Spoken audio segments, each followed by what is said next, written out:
When you own a particular niche, oh my gosh, there is no stopping you. I think you want to scream it from the rooftops. You will tell it to anybody who asks and anybody who will listen.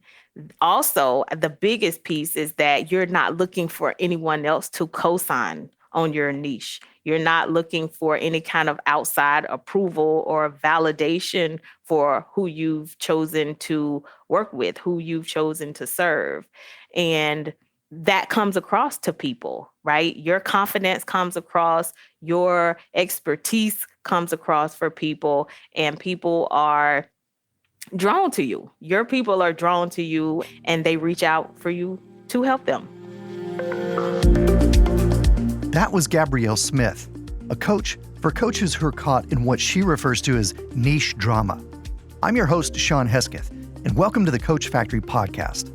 Today, the conversation builds on our previous niche episodes and talks about how to test if a niche is viable and if it's the right fit for you. You already know that a niche is the specific target audience you serve. But if you've tried to find a niche, you know it's not as easy as it sounds. The drama comes in when a coach is out there and they are putting themselves out there. They're doing marketing and they are not seeing the results that they expect from that niche. So they're not getting consultations. They are not getting engagement or likes or anything on their social media posts. People are not interested in what they're offering. That's what I call niche drama. So it's like, maybe I should change my niche. This niche is not working. This niche doesn't work. That's my favorite one. This niche is not working because niches don't work. Niches don't work. We work the niche.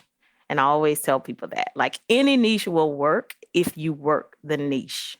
And what I mean by that is you have to be able to put your perspective, your thoughts, your opinions, your feelings, your beliefs behind the niche and show up and offer perspective to the world with it.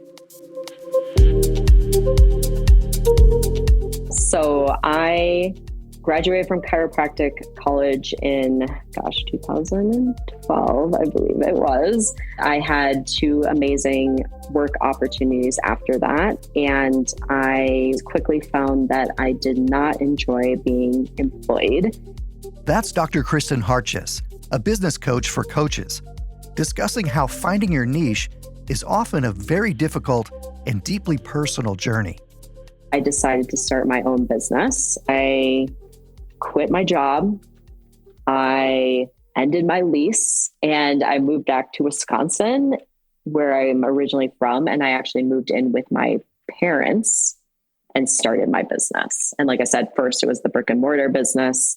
And I was renting a room actually from another chiropractor working out of their office. And then I got an additional part-time job. So I had some income coming in while I was doing that as well. I told myself that I would do that until I paid back my student loans and was making enough money to do what I really wanted to do, which was doing coaching and having more of like an online based business. But how do you use your journey as a tool for finding your niche? Gabrielle shares that the first step is reflecting on your experiences. The way that I explore it is I really have clients tell me their transformation story. Like, how has coaching helped you? What are some of the obstacles that you were able to work through and overcome through coaching? And have them like lay that out for me when we dig into it deeply and we look at what it was before, what their lives were like before, what were they thinking about themselves, what were they doing, what were they feeling, how were they showing up in the world before then, and then what that looks like now. How has that changed from then to now? So that's what I usually take people through. Like, let's look at your transformation. Let's look at some of the obstacles that you have used coaching to overcome. And let's look at the before and the after. Sometimes That transformation is a big aha moment. Other times, it's a smooth, organic transition, more like Kristin's.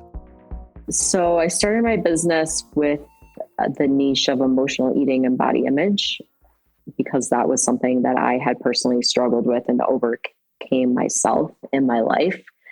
And as I had mentioned, I really focused on people who were struggling with emotional eating and body image who had a health background or health knowledge, whether they were health coaches or health practitioners, because that had been my experience of going through and learning a lot of health information and still feeling like I was struggling and not knowing why.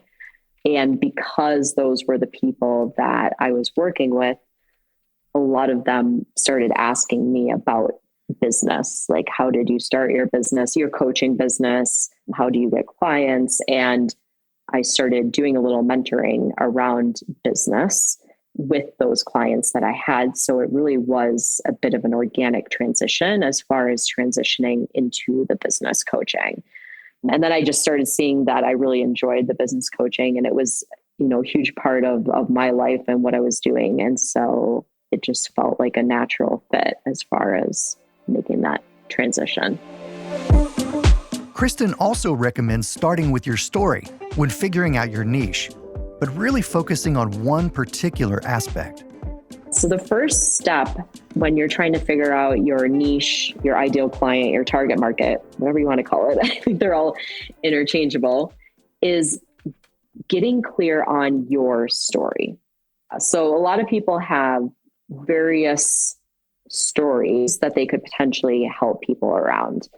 And what I recommend people doing is writing down your biggest challenges that you feel that you have overcome in your life and starting with that. So what are the biggest challenges you've had in your life that you feel that you have mostly overcome or worked through? And make a list of all of them. And then I would look through them and see which of these do I feel most passionate about and most confident that I can help other people with.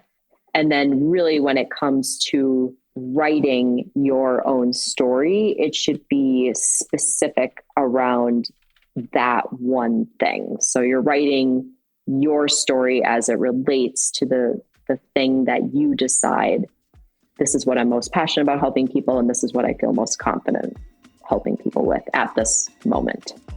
And as Gabrielle points out, even something that seems small or relatively insignificant at first may still be worth exploring. You have more confidence because you have that lived experience, right? So you have gone through it. So you know exactly what life was like before then. And you know that you had that transformation for yourself, because a lot of times the challenge for people is owning that they had that transformation. That is a challenge for people, where it's like they don't see it as big enough or as good enough or something that people would be willing to pay for help with. Kristin's story is a great model of how your past can shape your niche. And sharing some of her early experiences helped to inspire prospective clients to reach out to her for help. A lot of the coaching I was doing, a lot of what I was getting asked about was business stuff, because I do think that whatever we're helping people with, in my case, emotional eating and body image, that purpose and doing work that feels aligned and being able to do it in a way that feels aligned is a huge part of overall recovery or overall, working through whatever it is that we're feeling stuck with. And so I just saw how important doing work that feels aligned is in people's overall, I would say, happiness. And that alignment is also really important, because the more deeply you understand the problems your client faces, the better positioned you are to offer real solutions. Then after you've decided, you've gone through the list of the things and you're like, this is what I feel most passionate and confident about helping people with, you want to get clear on what is the problem that that person is struggling with, and what is the solution that you provide based off of that challenge that you've been through yourself. So how do you say it in a way that people get it and they see the value in it? So it helps if you can get more concrete as opposed as saying like, how is this showing up for someone in their life in a way that they're aware of it? Another way to think about it is, what are they typing into Google or into YouTube and like searching for answers for? Because a lot of times when people are explaining what their niche is, they make it really abstract and they make it about like, I help you find your purpose, or I help you live a happier life. And like, those things are all great and people want that, but we want to get clear on how exactly is the problem that that person has right now showing up in their life, and what is the solution that they most want right now. Being able to communicate those solutions is the foundation of your coaching marketing strategy. It builds trust, giving you both confidence in the work you do together. You want to speak on everyday problems that your person is experiencing and what they are feeling, and then what they are doing as a result of that. And that builds that know, like, and trust with people. And that is what you can use to, put your message out there and then again, evaluate. But a niche goes beyond just the problem you're solving. It's also who you're helping. And shared experiences go a long way toward building trust and connecting with the clients you serve. The third step is really, who is this person that you're serving? So what is the problem? And now it's, who is this person with the problem? So for example, if you help people who want to lose weight, who is that person? Is it a 50-year-old male? Is it a 30-year-old male? Is it a, 30-year-old female? It's going to be very different how you speak to that person depending on who that person is that has that problem. And to give you a huge hint, whoever we're speaking to is usually someone very much like us. So for example, I work with a lot of introverts because I am an introvert myself. And a lot of the people I work with struggle with the same things that I struggle with when it comes to marketing or creating content or putting yourself out there, or, energy things, things that are specific to being an introvert. Also, a lot of the people I work with are super passionate about like nature and hiking and being outside and stuff like that, because it's something I'm really passionate about. And I talk about these things, and they're part of my story and part of what I bring into my marketing. And so the more you can just be you and really share from that place, the more you're going to attract your ideal client, which really usually is someone very similar to us. Getting clear about your niche and who you serve best is just the first step in building a successful coaching business. Once you've done the work to develop and test a niche, you can begin working on messaging and the marketing strategies to connect with your ideal clients. So to get your message out there, now that you are just making yourself the expert and using your perspective, using your experience and putting that out there, and just seeing if people are resonating with that message, if people are connecting with what you're putting out there, and then using that as data to say, oh, okay, so this message is resonating with people. And so I want to speak more to this. I want to, start using this approach and just trying different things. But yeah, definitely like going all in. And I don't recommend right off rebranding yourself and changing your website and all of those things and going all in from that perspective, but definitely going all in terms of your message and what you want to get out there. Even when you know you have the right niche, marketing to the right audience can still be a challenge. Gabrielle works with clients to make sure they're reaching the niche they've developed correctly. One of my most recent favorite client stories is one where my client came to me with a lot of thoughts about the word divorce and about using the word divorce, because in her mind there was a negative connotation with that.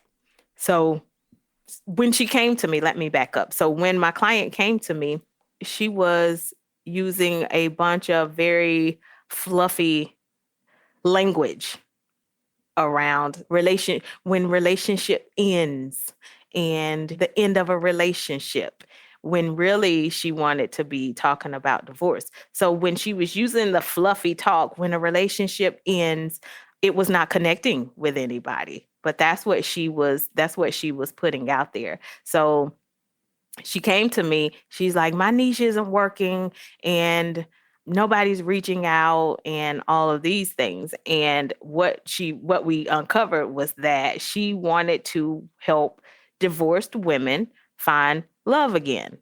But she was never, ever, ever using the word divorced. And it was because she had a bunch of negative thoughts about divorce and what it meant and what she thought other people would make it mean. And so we worked through that through her experience. So really, I wanted to know why. Why were you interested in divorced women? So she started to tell me her story and how she went through the divorce. And that made it really plain to me that, and to her too, as she started telling the story, that those were the women that she was really connected with. But she did not want to use the word divorce. And so once she worked through the drama she had with the word divorce and using it, she's using it all left and right now. She owns it. Her message is clear. She's talking to women who are out there struggling with this. She's showing up all over the place. She's doing workshops and she is attracting the people that she want to work with.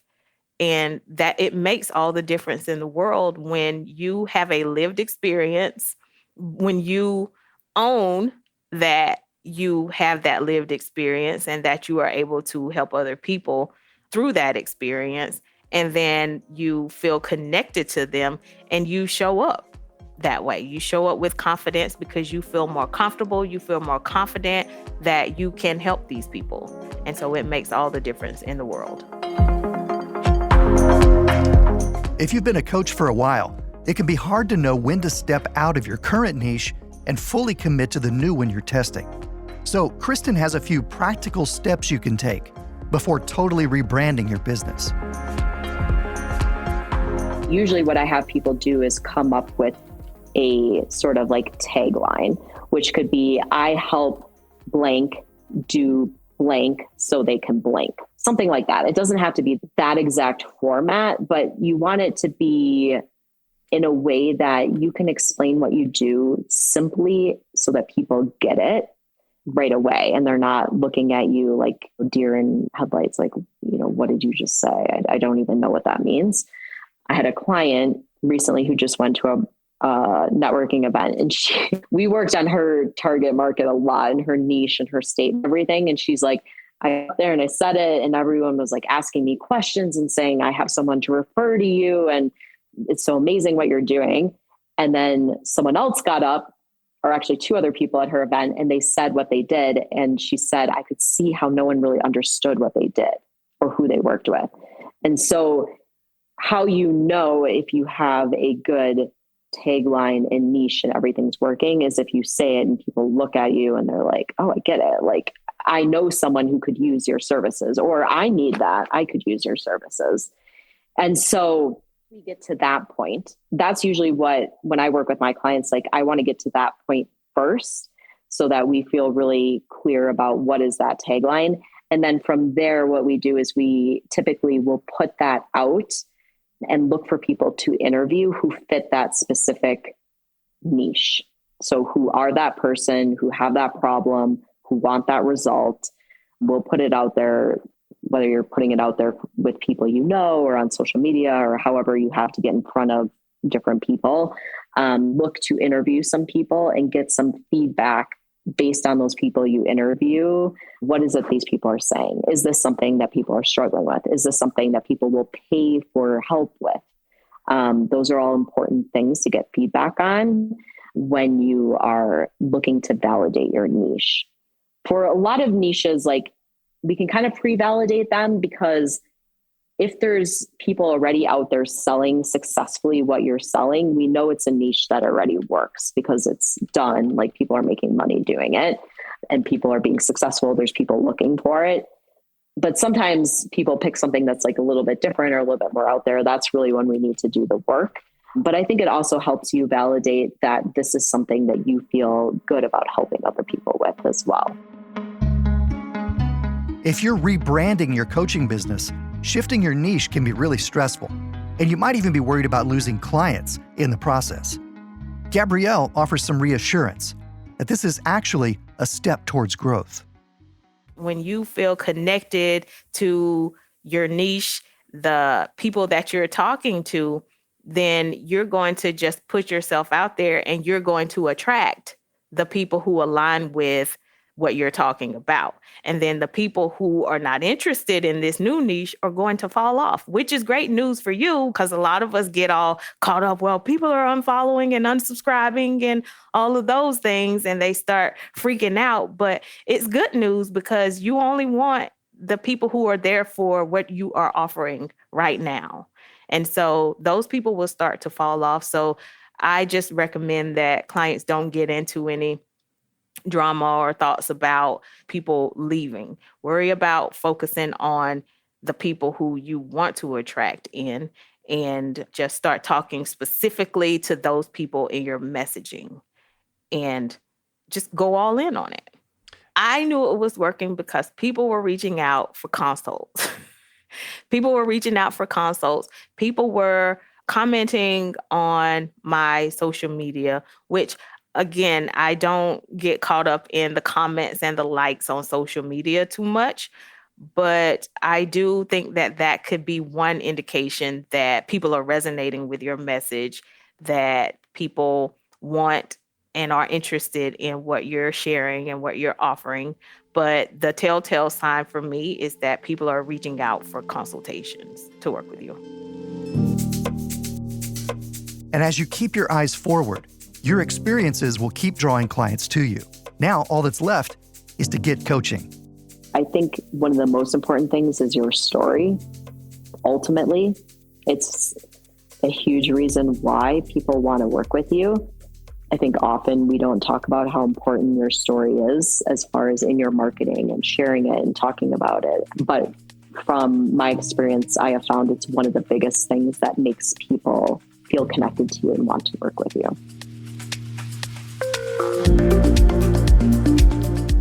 A huge thank you to both Gabrielle Smith and Dr. Kristin Hartjes for the resource they are and for sharing some actionable advice for coaches exploring a niche. Thank you so much for joining me today for this episode, and I look forward to hearing about your experience as you develop your coaching niche. This episode of the Coach Factory podcast was produced with the support of Come Alive Creative. To hear more episodes, get the show notes, and learn how to start, run, and grow your coaching practice, visit coachfactory.co.